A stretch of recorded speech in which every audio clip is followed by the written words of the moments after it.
ulfaadha. Amasagganaalla. Duraan dursa godina Gujii dhufee ummata Gujii wajjin ijaaf ijaan wal argee mari'achuu fedhiin qabu guddaa har'a dhugoomsuu danda'u kootiin gammachuu natti dhagahame isiniif ibsuu barbaada.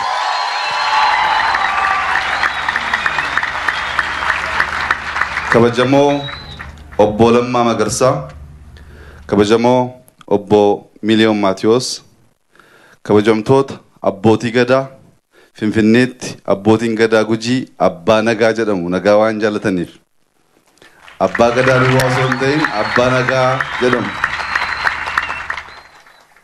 Hundi keessan akka beektan ummanni keenya bara dheeraatiif gaaffii mirgaa, gaaffii dimokiraasii, gaaffii siyaasaa kaasee qabsoo hadhaa gochaa turuunsaa hin dagatamu.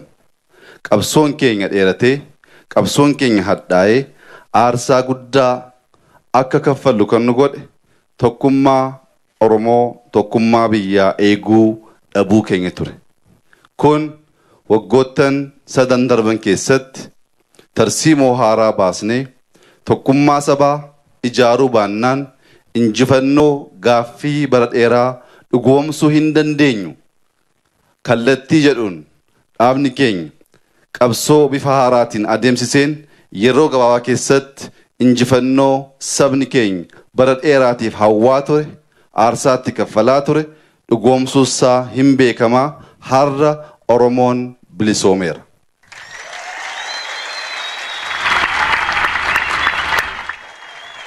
Afaan keenyaan waan dubbanneef, aadaa keenya waan babal'ifanneef, Oromummaadhaan kan nu hidhu, kan nu dhiibu har'a hin jiru ofirraa gannee jirra.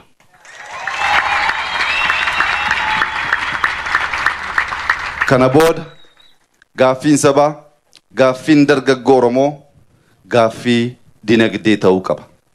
Xiyyeeffannaan keenya dinagdee ta'uu qaba. Addunyaan marii isaa keessatti, dubbii isaa keessatti meeqa daldalte, meeqa buufatte, daldalli akkam deemaa jira. Qooqni jedhu kun guyyaa guyyaan hojiirra kan oolu waan ta'eef namni keenya keessattuu dargaggoon keenya haala addunyaan ammatti adeemaa jirtu hubatee xiyyeeffannaan keenya hunda sammuu keenya, dandeettii keenya, qabeenya keenya walitti finnee hojii misoomaan naannoof biyya jijjiiruu akka ta'u ergaa koon isinitti dhaamuu barbaada.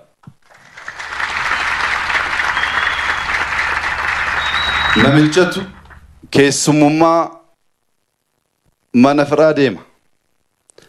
Akka aadaa keenyatti keessummaan yoo dhufu nyaata qopheessanii dhiyeessuun kan barame waan ta'eef namichi keessummaan itti dhufe sun nyaata qopheessee keessummaaf yoo dhiyeessu keessummaan sun nyaachuu jalqabeetu maaloo naa dhiyeessuun kee baay'ee gaariidha, nyaanni kun garuu hin mi'aawweedhaan. Namichis gara golaa deemeetu soogidda fidee soogidda xiqqoo itti naqee ammoodhaan amma baay'ee mi'aayee jira, soogiddi xiqqoo akkasii kun mi'eessuu dandeessee jennaan soogidda baay'ee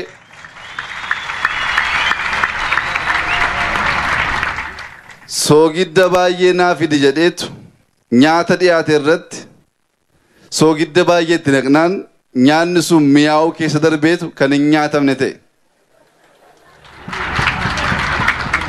Gaaffiin mirgaa, gaaffiin siyaasaa kaleessa gaafannee aarsaa kaffallee injifannootti finne sun har'as boris hin gaafanna taanaan soogidda baay'eetu waan ta'eef nyaata keenya nu jalaa balleessa.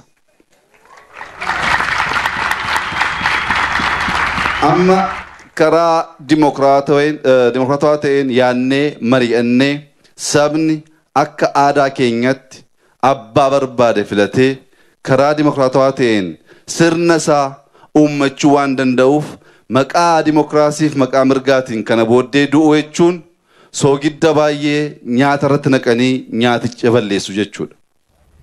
Kana booda xiyyeeffannaan keenya tokkummaa ijaarre sana eeguu, humna arganne qabeenya argan gaggeessummaa argan itti gargaaramne misoomaan naannoo keenya biyya keenya jijjiiruu ta'uu qaba.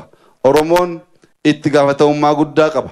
Biyya kana gaggeessu utubaa biyya kana ta'e ijaaru dimokiraasii akka aadaatti beeku sana bal'isuu dagaagsuu hojii keenya waan ta'eef kan gola keenya duwwaa osoo hin ta'in kan ollaa keenya siyaadaa waliin jiraachuu barsiisuun hojii keenya ta'uusaa hubannee waliin taanee Itoophiyaa haa jijjiirru sabaaf sablammii haa jijjiirru gahee keenya sirna haa taphannu kana gochuu dandeenyee jennaan Oromoon nama wajjin duwwaa osoo hin ta'in uumama hundaa wajjin jiraachuu akka danda'u ummata Gujiitti himuun barbaachisaa miti. Kanaafuu dargaggoon Oromoo gaaffiin yeroon isaa darbe gaaffii akkasii wajjin yeroo keenya humna keenya dandeettii keenya balleessuu keessaa baanee tokkummaa keenya ijaarree sammuu nagaatiin gara misoomaatti deebinee qabeenya horannee namni qabeenya qabu waa hunda gochuu akka danda'u addunyaatti agarsiisu waan qabnuuf xiyyeeffannaan keenya nagaaf misoomaa ta'uun jedha. Abbootiin gadaa abbootiin nagaa Gujiis kana barsiisuu keessatti gaheen keessan akka itti fufu dhaamuun barbaada. Ulfaadhaa kabajamaa.